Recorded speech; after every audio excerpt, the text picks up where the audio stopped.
Purāṇa of the Purāṇas, Saṅkhyā of the counting of verses, Sambhūtim, summation, asya of this Bhāgavatam, vācya, subject matter, prayojane, the purpose, dānaṁ, method of giving as a gift,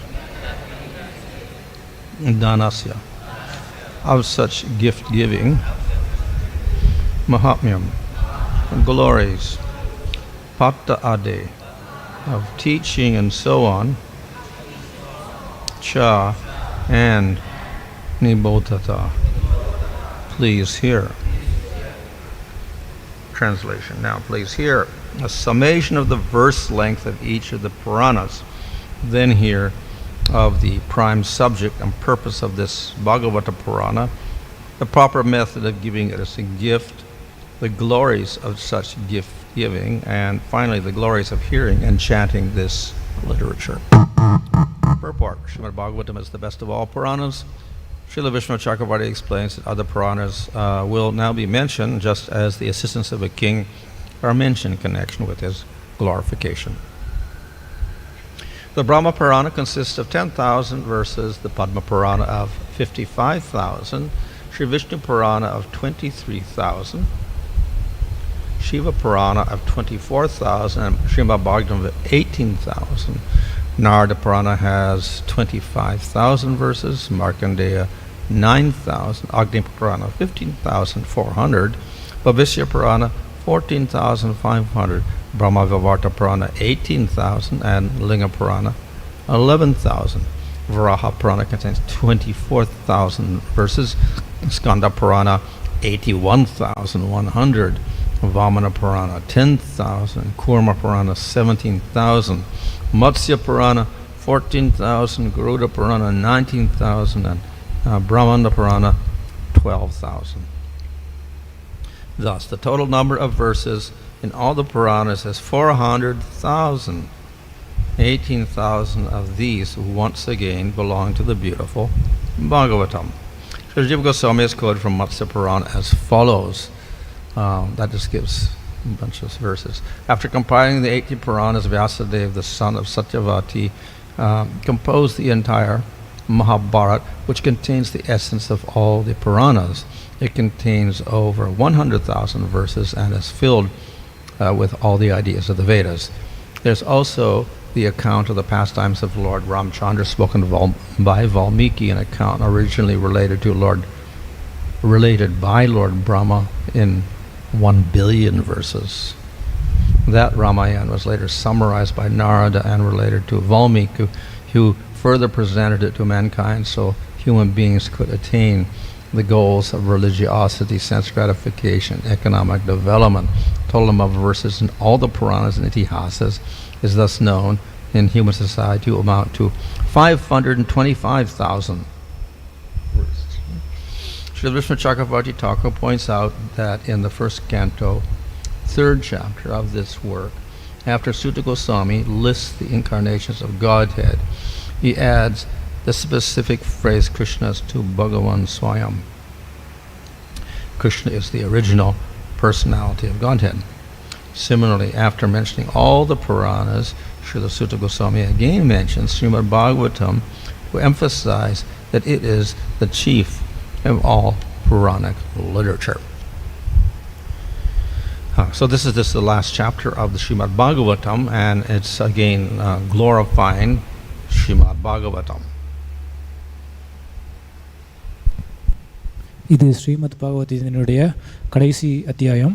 இது ஸ்ரீமத் பாகவதத்தை பற்றி புகழ் பாடுகிறது. Of course, glorification is sometimes exaggeration. புகழ் பாடுறது ஒரு சில நேரம் அதிகமாக பாடுறதா இருக்கும். So in relations of things not absolute, we often glorify. ஒரு பொருள் சார்புடையதாக இருக்கிற பொருளை நம்ம புகழ்ந்து பாடுவோம் ஒரு சில நேரத்தில். So the glorification is good, but it is not absolute. புகழ் பாடுறது நல்லது தான், ஆனால் அது நிரந்தரமானது கிடையாது. But when we have the highest person, Krishna, or the highest literature, Bhagavatam, then that is absolute glorification. It's all factual and real. Srimad Bhagavatam கிருஷ்ணர் அவர்களை பற்றி இங்கே பாராட்டப்படுறது எல்லாமே வந்து உண்மையானது. Since Krishna is all perfect, contains all wonderful qualities, whatever one can say must be true about him. கிருஷ்ணர் வந்து எல்லாத்துக்கும் காரணமானவர், எல்லா வசதிகளையும் உடையவர். ஸோ அவரை பற்றி சொல்கிற எல்லாமே உண்மையாக தான் இருக்கணும். And Srimad Bhagavatam is non-different from Krishna, so therefore all the glorification of Bhagavatam must be true. Srimad Bhagavatam கிருஷ்ணர்கிட்ட வேறுபட்டது இல்லை, அதனால் அதை பற்றி எது சொன்னாலும் அதுவும் உண்மையாக தான் இருக்கணும். So of course, as I said, other things, other books, other people get glorified also. மற்ற புத்தகங்களும் வந்து புகழப்படலாம். So the only way we can understand the difference is if we have some knowledge. இதை வந்து நம்ம எப்போ புரிஞ்சுக்குவோம், இதுக்குள்ள வித்தியாசம் புரிஞ்சுக்கிறத வந்து அறிவு இருந்தால் தான் புரிஞ்சிக்க முடியும். So if we hear the glorification of Shiva is supreme, Bhagavan, Parameshwara, etc., then we may think, oh, well, he is equal to Krishna. நம்ம வந்து ஒரு சில இடத்துல வந்து சிவன், பரமேஸ்வரா, பகவான் அப்படின்னு சொல்லப்பட்டிருக்கிறத பார்த்து அவர் வந்து கிருஷ்ணருக்கு ஈக்குவல் அப்படின்னு நினச்சிருவோம். And of course, in the works glorifying Shiva, even they will say he's superior to Vishnu.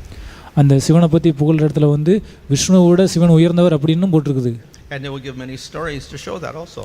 அதை எடுத்து காட்டுறதுக்கு வந்து சில கதைகளும் இருக்குது.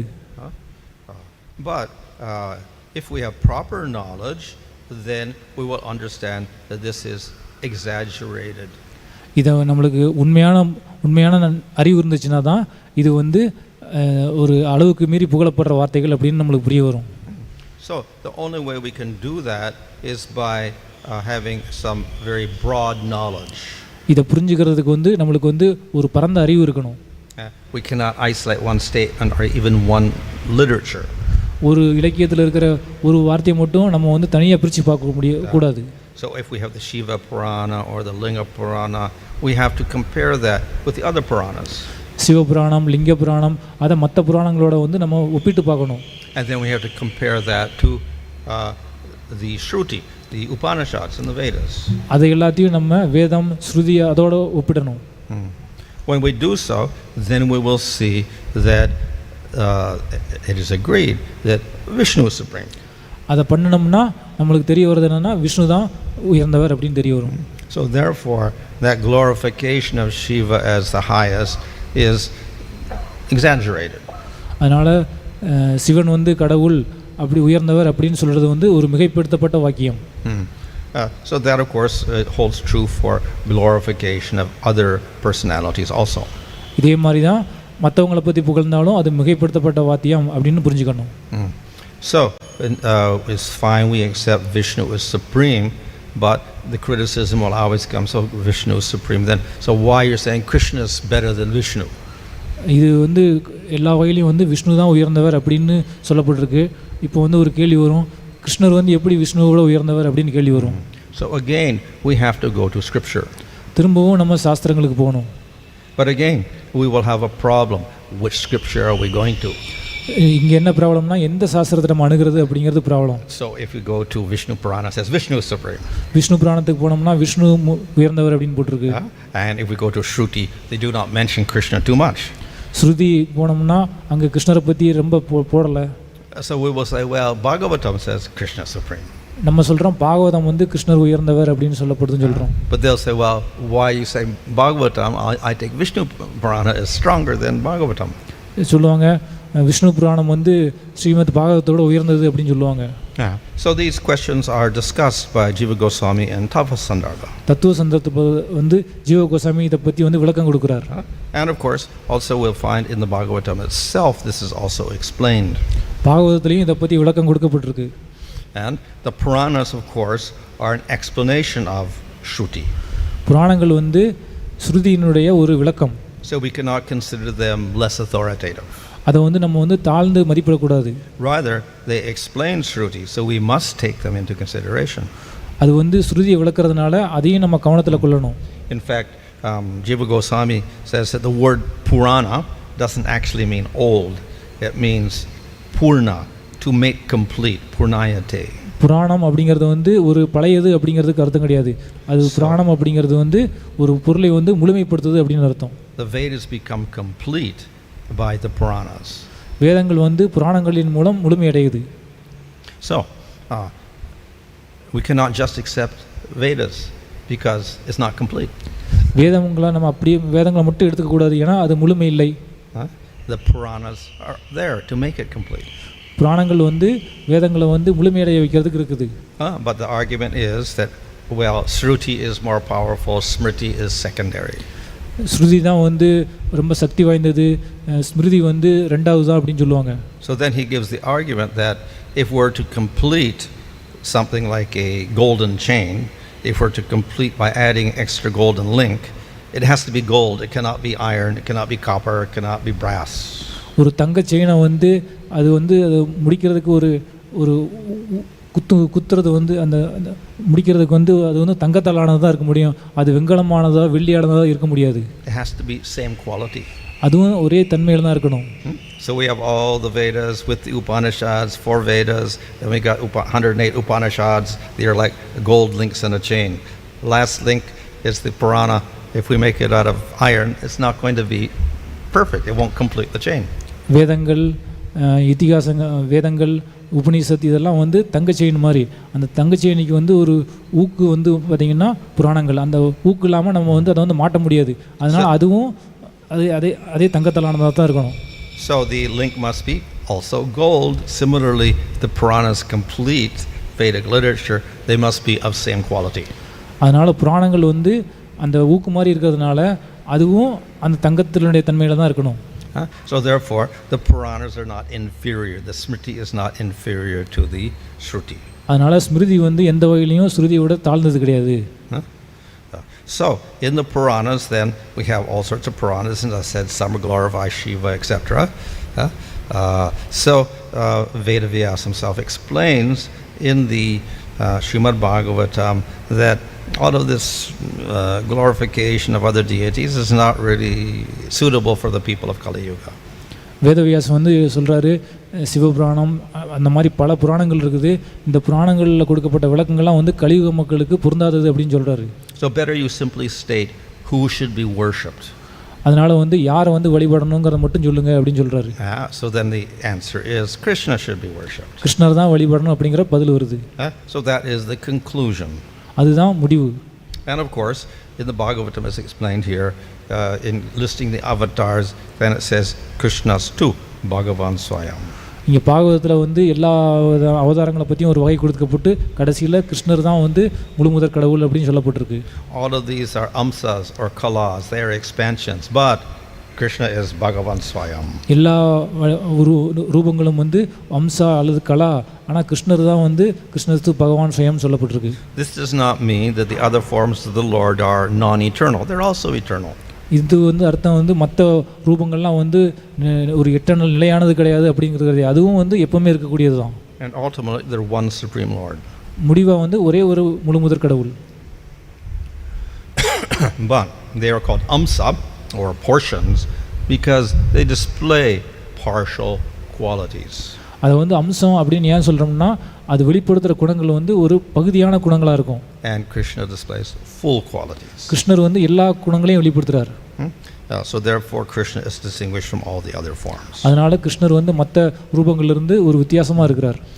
So that statement, Krishna's tu Bhagavan Swayam, is actually the theme of the whole Bhagavatam. பாகவதத்தினுடைய முழு நோக்கமே வந்து கிருஷ்ணர் தான் முழுமுதற் கடவுள் அப்படிங்கிறத நம்மளுக்கு சொல்கிறதுக்கு தான். And any statement has to agree with that statement.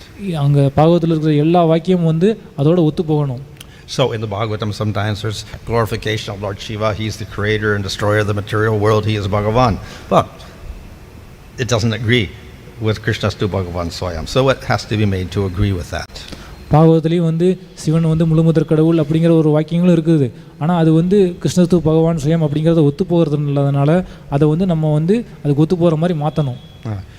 So the Bhagavatam is that special, unique literature which points out Krishna as the ultimate object of worship. Bhagavatam வந்து ஒரு தனித்தன்மை வாய்ந்த ஒரு இலக்கியம், அதுதான் வந்து கிருஷ்ணர் வழிபடக்கூடிய நபர் அப்படின்னு சொல்லுது. So definitely he is mentioned, he's described in the other Puranas like Padma Purana, Vishnu Purana, etc. He's definitely mentioned as form of the Lord. மற்ற பத்ம புராணம் விஷ்ணு புராணங்களும் அதுலேயும் வந்து சொல்லப்பட்டிருக்குது பகவானுடைய ரூபங்களை பற்றி. But it's in Srimad Bhagavatam that we get this idea that Krishna is that supreme object of worship. ஆனால் ஸ்ரீமத் பாகவத்தில் தான் கிருஷ்ணர் தான் வந்து ஒரு உயர்ந்த வழிபடக்கூடிய முழுமுதற் கடவுள் அப்படின்னு சொல்லப்பட்டிருக்கு. So that's the theme of the Bhagavatam, and this whole 10th canto is dedicated to describing all the wonderful pastimes of Krishna. அதுதான் பாகவத்தினுடைய நோக்கம். அது வந்து 10வது காண்டத்தில் வந்து முழு லீலைகள் மூலம் வந்து நம்மளுக்கு காட்டப்பட்டிருக்குது. So we can say it's a very detailed description of Krishna's pastimes. அந்த பாகவத்தில் 10வது காண்டத்தில் கிருஷ்ணருடைய ஒரு விளக்கமான அவருடைய லீலைகளை பற்றி கொடுக்கப்பட்டிருக்கு. So this makes the Srimad Bhagavatam outstanding. இது வந்து ஸ்ரீமத் பாகவதத்தினுடைய ஒரு உயர்ந்த தன்மை. We accept all the Puranas, we accept all the Shrutis. நம்ம வந்து புராணங்கள் ஸ்ருதி எல்லாத்தையும் நம்ம ஏற்றுக்கிறோம். But the conclusion is best represented by Srimad Bhagavatam. ஆனால் ஸ்ரீமத் பாகவத்தில் தான் அந்த முடிவு வந்து தெளிவாக சொல்லப்பட்டிருக்கு. So with the question may arise, well, if Krishna is supreme of all the forms, why it's not stated everywhere directly like that? கேள்வி வரும், கிருஷ்ணர் தான் முழுமுதற் கடவுள் அப்படின்னா எல்லா இடத்துலையும் ஏன் வந்து நேரடியாக வந்து சொல்லப்படலன்னு கேள்வி வரும். Why don't the Vedas mention Krishna? ஏன் வந்து வேதம் வந்து கிருஷ்ணரை வந்து சொல்லலை அப்படின்னு சொல்லி கேள்வி வரும். Of course, it's not that Krishna is not mentioned. Yes, he is mentioned. கிருஷ்ணரை பற்றி அங்கே சொல்லாமல் இருக்கல, அங்கே சொல்லப்பட்டிருக்கு. So acharyas will quote from the Rig Veda and whatnot. Chandogya Upanishad statement is there about Krishna. ஆச்சாரியர்கள் வந்து ரிக்வேதம் சாண்டோக்கிய உபனிஷத் அதுலேருந்து நம்மளுக்கு மேற்கோள் காட்டுறாங்க. But we also have one particular Upanishad, Gopal-tapani Upanishad, all about Krishna and nothing else. ஒரு உபனிஷத் கோபால-tapani உபனிஷத்தில் கிருஷ்ணரை பற்றி மட்டும்தான் இருக்குது, வேறு எதை பற்றியும் கிடையாது. So it is not true that Krishna is not glorified in the Shruti itself. In the Gopal-tapani Upanishad, yes, he is glorified. ஸ்ருதியில் வந்து கிருஷ்ணரை பற்றி புகழப்படலை அப்படிங்கிறது வந்து உண்மை இல்லை, அங்கே கோபால-tapani உபனிஷத்தில் சொல்லப்பட்டிருக்கு. However, the main glorification with all the descriptions of the sweet pastimes of Krishna is reserved for Srimad Bhagavatam. எப்படி இருப்பினும் நம்ம ரொம்ப விளக்கமாக அவருடைய லீலைகள் எல்லாம் வந்து ஸ்ரீமத் பாகவத்தில் நம்மளுக்கு கொடுக்கப்பட்டிருக்கு. So to some degree we can say yes, Krishna is hidden. சிலர் வந்து சொல்லுவாங்க கிருஷ்ணர் வந்து மறைக்கப்பட்டிருக்கு அப்படின்னு. And therefore said he is rare for the devatas, etc. அதனால தேவர்களுக்கும் ஒரு அரிதானவர் அப்படின்னு இருக்கு. But in Kali Yuga, Vedas has recommended that the worship of Krishna should be the prominent type of worship. கலியுகத்தில் வந்து மக்கள் வழிபடுறதுக்கு வந்து ஒரு முக்கியமான நபர் யாருன்னா கிருஷ்ணர் அப்படின்னு வேதவியாசர் சொல்றாரு. So in the Srimad Bhagavatam we get this revelation of the supreme position of Krishna. Srimad பாகவதத்தில் கிருஷ்ணருடைய உயர்ந்த தன்மை வந்து நம்மளுக்கு சொல்லப்பட்டிருக்கு. And thus the Srimad Bhagavatam, like Krishna, should be the object of our worship. அதே ஸ்ரீமத் பாகவதம் வந்து கிருஷ்ணரை மாதிரி நம்ம வழிபடக்கூடிய ஒரு பொருள். This is the method by which we can get that understanding of Krishna's supreme position. இந்த ஸ்ரீமத் பாகவத்தின் மூலம் நம்ம வந்து கிருஷ்ணருடைய உயர்ந்த தன்மை என்ன அப்படிங்கறத நம்ம புரிஞ்சிக்கலாம். So as I said, we do rely on scripture for our faith. நம்ம நம்பிக்கைக்கு வந்து நம்ம வந்து சாஸ்திரங்களை வந்து நம்பி இருக்கிறோம். So we derive that faith from Srimad Bhagavatam. அந்த நம்பிக்கையை நம்ம ஸ்ரீமத் பாகவத்திலிருந்து எடுத்துக்கிறோம். So in the Nectar Devotion, the Rupa Goswami enumerates the different angas of bhakti, one of which is Shravanam. பக்தி ரசாமிரசனத்தில் வந்து அங்கச பக்தியில் வந்து ஒன்று வந்து ஸ்ரவணம் அப்படின்னு சொல்லப்பட்டிருக்கு. So Shravanam means hearing. சவணம்னா கேட்கறது. But of course in spiritual contact doesn't mean hearing material topics, it means hearing spiritual things. ஆனால் வந்து பௌதிகமாக கேட்கறது இல்லை, ஆன்மீக தலைப்புகளை கேட்கறது. But our acharyas actually hearing here means hearing Srimad Bhagavatam. ஆச்சாரியர்கள் சொல்றாங்க கேட்கறது அப்படின்னா ஸ்ரீமத் பாகவத்தை கேட்கறதுன்னு சொல்றாங்க. So this is the main shelter of the devotees for understanding about Krishna. So therefore we take Srimad Bhagavatam as the object of hearing. இந்த ஸ்ரீமத் பாகவதம் தான் வந்து பக்தர்கள் அடைக்கலம் போகக்கூடிய ஒரு பொருள். So this Bhagavatam is complete because it has all the knowledge necessary for our spiritual advancement. Srimad Bhagavatam வந்து முழுமையானது, ஏன்னா ஆன்மீகத்தில் முன்னேறதுக்கு தேவையான எல்லா கருத்துக்களும் அதில் இருக்குது. So there are three topics, Samanda, Abhidaya-prayojane. These are what scripture deals with. மூன்று வகையான தலைப்பு இருக்குது, சம்பந்தம், அபிதயா, பிரயோஜனம். இதை பற்றி தான் சாஸ்திரங்கள் சொல்லி தருது. All of these are dealt with in Srimad Bhagavatam. இந்த மூன்றுமே வந்து ஸ்ரீமத் பாகவதத்தில் இருக்குது. So we get the sambandha, we get the basic philosophical knowledge, the position of the jivas, position of devatas, position of avatars, and position of Krishna.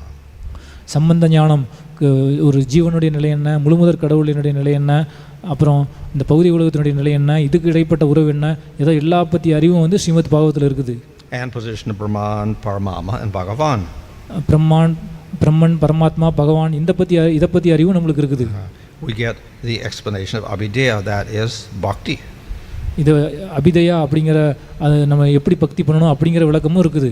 And the explanation of prema. பிரேமாவை பற்றிய விளக்கமும் நம்மளுக்கு இருக்குது. So, of course, these are elaborated on by Jiva Goswami in the Satsandarbhas. சத் சந்தர்ப்பத்தில் வந்து ஜீவ கோசாமி வந்து இதை நம்ம விளக்கமாக சொல்கிறாரு. So, Bhagavat, Paramatma, Krishna Sandarbha deal with sambandha. பகவத் சந்தர்ப்பா, கிருஷ்ண சந்தர்ப்பா இதெல்லாம் வந்து சம்பந்த ஞானத்தை பற்றி நம்மளுக்கு சொல்லி தருது. And Bhakti Sandarbha deals with Abhideya. பக்தி சந்தர்ப்பம் வந்து அபிதயத்தை பற்றி நம்மளுக்கு சொல்லி தருது. And Priti Sandarbha deals with prema and prayojane. பிரீத்தி சந்தர்ப்பம் வந்து பிரேமா பற்றி நம்மளுக்கு சொல்லி கொடுக்குது. And all of these quotes from Bhagavatam to show how it's supporting all of these explanations. அதில் எல்லாத்துலேயும் ஸ்ரீமத் பாகவத்தில் வந்து மேற்கோள் காட்டி நம்மளுக்கு வந்து ஜீவ கோசாமி விளக்கம் கொடுக்குறாரு. So Bhagavatam has all the knowledge we need in order to attain the spiritual goal. அந்த பாகவதம் வந்து நம்மளுக்கு தேவையான எல்லா அறிவுகளையும் ஆன்மீகத்தில் முன்னேறதுக்கு தேவையான எல்லா அறிவுகளையும் கொடுக்குது. But not just spiritual goal, the supreme spiritual goal, Krishna. உயர்ந்த குறிக்கோளான மட்டும் இல்லை, மிக உயர்ந்த குறிக்கோளான கிருஷ்ணர் அடைகிறது எப்படிங்கிறதையும் நம்மளுக்கு சொல்லி கொடுக்குது. And more than any other Purana or other scripture, the Bhagavatam contains all this knowledge. மற்ற புராணங்களில் மற்ற இலக்கியங்களில் சொல்லப்பட்டதை விட பாகவதத்தில் வந்து எல்லா கருத்துக்களும் நிறையா இருக்குது. And therefore it is the most significant work. அதனால தான் இது வந்து ரொம்ப சிறப்பு வாய்ந்த ஒரு வேலை. And though we have here glorification of all the Puranas because they're written by Vedavyas, the first position goes to Srimad Bhagavatam.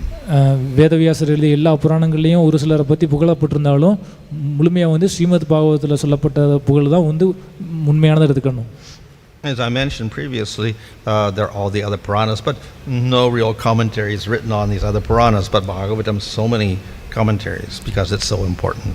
நான் சொன்ன மாதிரி நிறைய புராணங்கள் இருக்குது. அந்த புராணங்களுக்கு வந்து அந்த மொழிபெயர்ப்பு கமெண்ட்ரி கொடுத்தது வந்து நிறைய இல்லை. ஆனால் ஸ்ரீமத் பாகவத்துக்கு பார்த்தா நிறைய பேருக்கு அந்த கமெண்ட்ரி கொடுத்துருக்குறாங்க. So it is, we can say, the final conclusion of all the Vedic literature. இதன் மூலம் வந்து வேத சாஸ்திரங்களினுடைய ஒரு முடிவான இது ஸ்ரீமத் பாகவதம் புரிஞ்சுக்கலாம். And thus it has to be glorified to the highest degree. அதனால் அதை வந்து ரொம்ப உயர்ந்த அளவில் வந்து நம்ம வந்து பாராட்டணும்.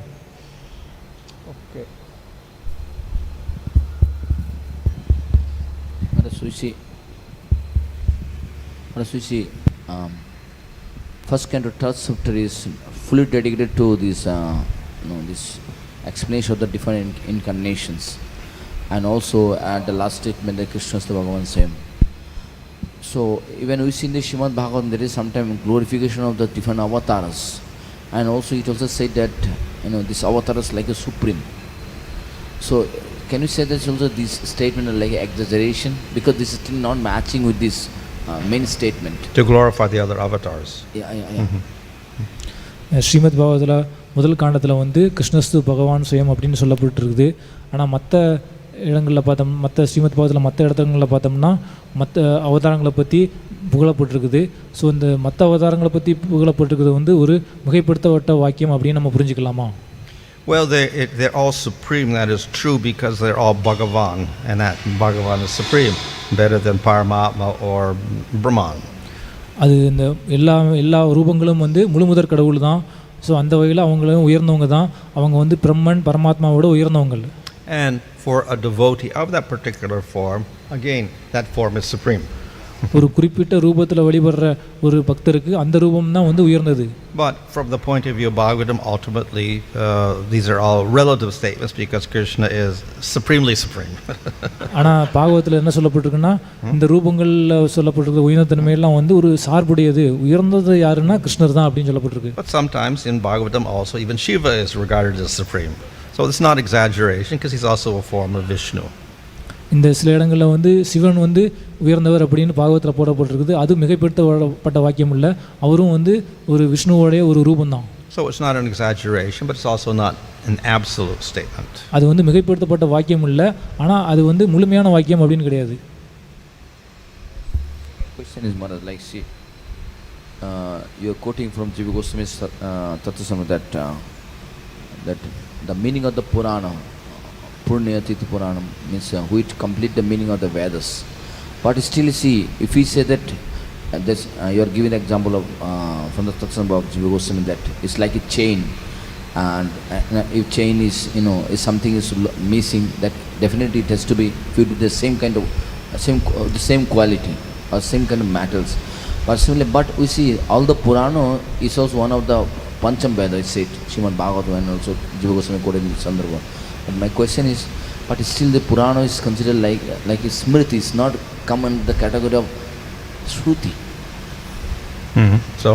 Why is Smriti? Because it is the same category like a Why it's not Shruti? Yeah. கேள்வி என்னென்னா, ஜீவ கோஸ்வாமி வந்து பக்தி சந்தர்ப்பத்தில் வந்து நம்மளுக்கு நிறைய விஷயங்கள் சொல்லியிருக்காரு. அதில் வந்து இந்த ஒரு தங்கச்சங்கிலி இருக்குது, அந்த தங்கச்சங்கிலியை வந்து மாற்றுறதுக்கு வந்து தங்கத்தால் ஆனது தான் வந்து புராணங்கள்னு சொல்லப்பட்டிருக்கு. அப்படி வந்து அது வந்து ரொம்ப அதே தன்மை, அதே குவாலிட்டி எல்லாமே வந்து அந்த அந்த மாற்றுறதுக்கு அந்த மாற்றுறதுக்கு உண்டானதுக்கு இருந்தாலும் அதை ஏன் வந்து நம்ம வந்து ஸ்ருதியாக ஏற்றுக்கிறதில்ல, ஸ்மிருதின்னு தனியாக வச்சுருக்கிறோம்? So Shruti is classed as such because it has no author, and the words themselves are eternal in every creation of Brahma, and they never change. ஸ்ருதி வந்து அதுக்கு வந்து ஒரு ஆத்தர் கிடையாது, அது எழுதினவர் அப்படிங்கிறது யாரும் கிடையாது, அது எப்பவுமே இருக்கும், அது எந்த விதமான மாற்றங்களும் இருக்காது. So in each universe, past, present and future, we'll have exactly the same Vedas with the same words. எல்லா யூனிவர்ஸ்லேயும் இறந்த காலம், நிகழ்காலம், எதிர்காலம் இருந்தாலும் அந்த ஸ்ருதி மட்டும் எந்த விதமான வார்த்தையும் மாறாமல் அப்படியே இருக்கும். Puranas and other works are called Smriti because they are composed by Vedavyas or other sages in each kalpa, and they may change the words. Idea ultimately the same, but words are changed. Smriti மற்ற இலக்கியங்கள் அதெல்லாம் வந்து ஒரு வேதவியாசர் அந்த மாதிரி அவங்களால வந்து எழுதப்பட்டதாக இருக்கும், ஆனால் அதில் உள்ள எதுவுமே மாற்றம் இருக்காது, ஆனாலும் அவங்க எழுதுறாங்க அதை. Of course, the leelas or pastimes mentioned in these works may also change. அந்த லீலைகள் அதை பற்றி அதில் இருக்கிறதெல்லாம் ஒரு சில நேரம் மாறும். So sometimes when there is different statements about different leelas, that is, that's from another kalpa. Happened differently. ஒரு சில லீலைகளை பார்த்தோம்னா ஒரு சில வாக்கியங்கள் இருக்கும், அது வந்து இன்னொரு இடத்துல வேற மாதிரி சொல்லுவாங்க, அது எப்படி புரிஞ்சுக்கணும்னா அது வேற கல்பத்தில் சொல்லப்பட்டது, இது இந்த கல்பத்தில் சொல்லப்பட்டதுன்னு சொல்லி. So the distinction between Shruti and Smriti is Shruti is unchangeable words, and the Smritis, Purāṇas, etc., they can be changeable. ஸ்ருதி வந்து மாறக்கூடியது இல்லை, ஸ்மிருதி வந்து மாறும், ஆனால் வந்து அது அதே தான். And they're written at a certain time by a certain sage, whatever. ஒரு சில நேரத்தில் ஒரு சில சாதுக்களால் வந்து ஸ்மிருதி வந்து எழுதப்படும். So that is the distinction, not a distinction of better knowledge or what not. அது ஒரே அறிவு தான், உயர்ந்த அறிவு தாழ்ந்த அறிவு அப்படிங்கிறதுல வித்தியாசம் கிடையாது. So of course Bhagavatam itself says Bhagavatam is Shruti. That statement is also there. பாகவதம்ல வந்து சொல்லப்பட்டிருக்கு, பாகவதம் வந்து ஒரு ஸ்ருதி அப்படின்னு சொல்லப்பட்டிருக்கு. So it's Shruti in the sense that it is highest authority. ஸ்ருதி அப்படிங்கிறது இங்கே என்ன விளக்கம் கொடுக்குன்னா அதுதான் வந்து உயர்ந்த அதிகாரி அப்படிங்கிறத விளக்கம் கொடுக்கு. But from normal, let's say, scholastic or pundit perception, no, it's not Shruti, it's not the Vedas, it's something that comes up at the beginning of Kali Yuga. Vedavyas writes it, so it is classed differently. ஆனால் நார்மலாக ஒரு பண்டிதர் வந்து படித்தாங்கன்னா வேதவியாசர் வந்து இதை வந்து எழுதினாரு, இது வந்து ஸ்ருதி கிடையாது அப்படின்னு சொல்லுவாங்க. The Brahma Sutra and Vedas also.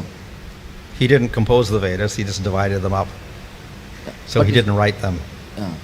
But see Maharaj, if we say that Puranas are sometime composed in different ways according to time, okay, but then how can you understand that these Puranas are eternal then? நீங்கள் கேள்வி வரும், புராணங்கள் வந்து ஒரு சில சாதுக்களால் வந்து ஒரு சில நேரம் எழுதப்படுது அப்படின்னா இதை வந்து நம்ம வந்து எப்படி நிலையானது எப்பவுமே இருக்குது அப்படின்னு சொல்ல முடியும்? The teachings are eternal, but the words will change. அதில் கொடுக்கக்கூடிய பாடம் வந்து எட்டர்னல், ஆனால் அதில் இருக்கிற வார்த்தைகள் வந்து மாறும். Just like Krishna tells Arjuna, okay, I taught this knowledge previously, to the sun god, and then went to Ikshvaku, etc. Now I'm teaching it to you. Not exactly the same words, obviously, because we have Bhagavad Gita, what he spoke to Arjuna at that point in the Mahabharata. So not the same words. Ultimately, the teaching is the same. உதாரணத்துக்கு கிருஷ்ணர் வந்து அர்ஜுனன்ட்ட சொல்கிறாரு, நான் உனக்கு கொடுக்குற அறிவை வந்து சூரிய பகவானுக்கு நான் பல மில்லியன் வருஷங்களுக்கு முன்னாடி வந்து சொல்லியிருக்கேன் அப்படின்னு சொல்லியிருக்காரு. ஆனால் அதே வார்த்தையை தான் வந்து சூரிய பகவானுக்கு சொன்னார் அப்படிங்கிறது கிடையாது. வார்த்தைகள் மாறும், ஆனால் சொன்ன பாடங்கள் வந்து ஒன்று தான். We also see that Vedavyas was meditating and said, oh, the Vedas not accessible by the people of Kali Yuga. Now qualified to understand the meaning. வேதவியாசர் வந்து ஒரு தியானத்தில் வந்து பார்க்குறாரு, இங்கே வேதங்கள்லாம் வந்து கலியுக மக்களுக்கு வந்து ஒரு தகுந்தது இல்லை அப்படின்னு நினைக்கிறாரு. So sometimes the sages will write works which are suitable for the people at certain times, and so they're going to be quite different from Vedas. சில நேரம் வந்து அந்த சாதுக்கள் வந்து சூழ்நிலைக்கு தகுந்த மாதிரி, மக்கள் அந்த சூழ்நிலையில் இருக்கிற மக்களுக்கு தகுந்த மாதிரி சில வார்த்தைகளை மாற்றி வேதத்தில் இல்லாத வார்த்தைகளாக போட்டு புரிய வைக்கிறதுக்காக இந்த மாதிரி எழுதுவாங்க. Hare Krishna Maharaj. Maharaj, you mentioned that Vedavyas mentions that Krishna is the prime object of worship in Kali Yuga. What about in other yugas? Is Krishna the prime object of worship in other yugas? வேதவியாசர் வந்து கிருஷ்ணர் தான் வழிபடக்கூடிய ஒரு உயர்ந்த ரூபம் அப்படின்னு சொன்னார். மற்ற யுகத்தில் வந்து எப்படி இருக்கும்? It depends on the position. Sometimes we have the Yuga avatar. So the Yuga avatar, you have the Sukla avatar in Satya Yuga, etc. Rakta, red avatar in Treta Yuga, Shama in Dwapara Yuga, and then black form in Kali Yuga. So these are known yugas. Apart from that, we'll get the Leela avatars. So sometimes Nrsimhadev appears, so then people worship Nrsimhadev, or Varaha, or Vamana, etc. So various forms of the Lord are there at all times for worship. And generally, Krishna is not worshipped until Krishna manifests himself in the 28th cycle of yugas in Vaivasata Manvantara in one day of Brahma. And then people get to know about him, and then there's the Bhagavatam, and then people in Kali Yuga get access to Krishna. Otherwise, they worship Vishnu forms. பதில் என்னென்னா, இது வந்து அவதாரங்களை பொறுத்தது. சத்தியுகத்தில் வர்றது ஒரு அவதாரம், திரேத்த யுகத்தில் வர்றது வந்து ஒரு அவதாரமாக இருக்கும், துவாபர யுகத்தில் வர்றது வந்து ஒரு அவதாரம், கலியுகத்தில் வர்றது வந்து கருப்பு அவதாரம். ஸோ அப்புறம் லீலா அவதாரங்கள் நரசிம்மர், வராகர் இந்த மாதிரி வர்றாங்க.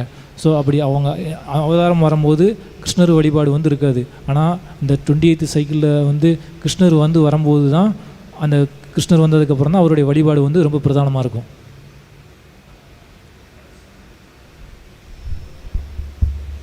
See, after Upanishad, Vyasadeva wrote these Puranas, and after that 18 Puranas he wrote, and after that he wrote this Mahabharata. But still he was not satisfied after writing 18 Puranas also. Then again he recompiled the Srimad Bhagavatam. Is there any history in the scripture like that Bhagavatam, how many shlokas were there? No, what he wrote. The previous first. one. Previous one, yeah. No, I don't know. There's no details given.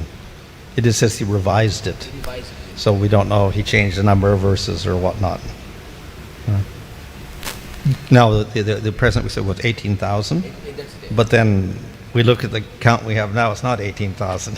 So there's a problem there. So they have some scholars trying to figure out how to count 18,000 there, or maybe some are lost. We don't know. Normally fifth canto there is a lot of problem. Huh? Fifth canto there is a little bit prose. Yes, prose sections there also.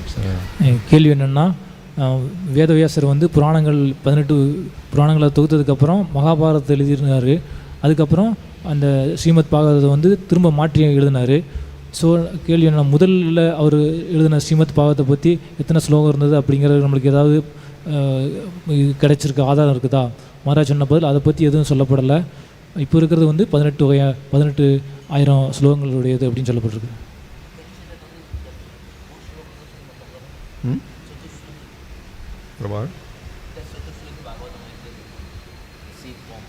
Well, yeah, seed is always there. So the Chatusloka becomes the Bhagavatam, and it's given to Brahma in the beginning, but we can't get the full meaning because we don't have the pastimes of Krishna, etc. there. But the essential sambandha vācya-prayojane is there. சதுர் ஸ்லோகில் வந்து நம்மளுக்கு தேவையான சம்பந்த அபிதேய பிரயோஜனம் எல்லாமே அதிலே இருக்குது. Hare Krishna Maharaj. Maharaj, this is regarding Shruti meanings. Shruti meanings are given in the Smriti with the different words. You mentioned, Maharaj. So for that, is that can be one example where Ishopanishad is saying Ishavashyam idam sarvam. The same verse is there in the Bhagavatam 8th canto where Manu is explaining that Atmavasyam idam vishwam. Is this one of the example for that? Well, we can say not only that, which very similar verses are there, but we can say that the concepts are there. The same philosophy, supremacy of Vishnu, Bhakti Yoga is the ultimate process. All of these are stated in all the scriptures, including the Vedas. இங்கே கேள்வி என்னென்னா ஸ்மிருதி வந்து ஸ்ருதியை வந்து விளக்குறதுக்கு இருக்குது அப்படின்னு சொன்னீங்க. ஆனால் இங்கே சாஸ்திரத்தில் வந்து 8வது காண்டத்தில் வந்து ஈசாவாசியம் இதம் சர்வம் அதுக்கு தகுந்த மாதிரி ஒரு வாக்கியம் இருக்குது. இது ரெண்டும் ஒன்றுன்னு புரிஞ்சுக்கலாமா? The Vedas also require qualification. So unless you are Dvija, you cannot hear the Vedas, recite the Vedas, etc. வேதங்களை புரிஞ்சுக்கிறதுக்கு வந்து நம்ம வந்து தகுதி தேவை. அதுக்கு வந்து திவ்ஜாவாக இருக்கணும். And when you recite them, you have to recite them with swara, proper intonations. அதுக்கு உச்சரிக்கும் போது அது தகுந்த ஒரு இலக்கிய நடையோட உச்சரிக்கணும். But that rule does not apply to Purāṇas and other smritis. ஆனால் புராணங்களுக்கோ ஸ்மிருதிக்கோ இது வந்து பொருந்தாது. Hare Krishna Maharaj. Maharaj, in other yugas people were more pious. Satya Yuga, Treta Yuga, so slowly it degrades and we come into Kali Yuga. So Kali Yuga people are considered to be more sinful. So in one sense, most sinful people have been given access to the highest deity, Krishna. How is it? How can I understand that? கேள்வி என்னென்னா சத்தியுகம், திரேதயுகம், துவாபரயுகம், கலியுகம். So கலியுகத்து மக்கள் வந்து எல்லாத்துலேயும் தாழ்ந்த மக்கள். So அப்படி தாழ்ந்த மக்களுக்கு வந்து எப்படி உயர்ந்த நபரை வழிவதற்கான வாய்ப்பு கொடுக்கப்பட்டிருக்கு. So of course this is the great mercy of Chaitanya Mahaprabhu. இது வந்து சைத்தன்ய மகாபிரபுனுடைய கருணை, உயர்ந்த கருணை. And also because the people are most fallen, they need the easiest process and they need the most attractive deity. மக்கள் ரொம்ப தாழ்ந்த நிலையில் இருக்கிறதுனால அவங்களுக்கு ஈஸியான வழிமுறை வேணும், அவங்களை கவரக்கூடிய ஒரு விக்கிரகம் வேணும். So Krishna is the most attractive and Nam Sankirtan is the easiest process. கிருஷ்ணர் தான் எல்லாரையும் கவரக்கூடியவர், நாம சங்கீர்த்தன் தான் ரொம்ப எளிய வழிமுறை.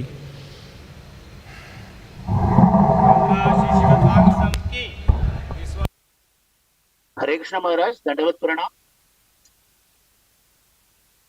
Hare Krishna. Maharaj, Hare we have Good. Yeah, go ahead, bro. Yeah, you want to speak? No, go ahead. You go ahead, please. I thought. Hare Krishna. Maharaj left already. All the devotees. Maharaj left. Okay. Thank you. We are able to hear, bro. Bro, we are not getting response from you said that, so I thought that nobody is there. Oh, okay. I think otherwise we are heard in the temple hall. Yeah, that. Thank you, bro. Thank you. Hare Krishna. Yes, bro. Hare Krishna. Thank you. Hare Krishna to all the devotees. I think there was some mix-up. Sorry about it.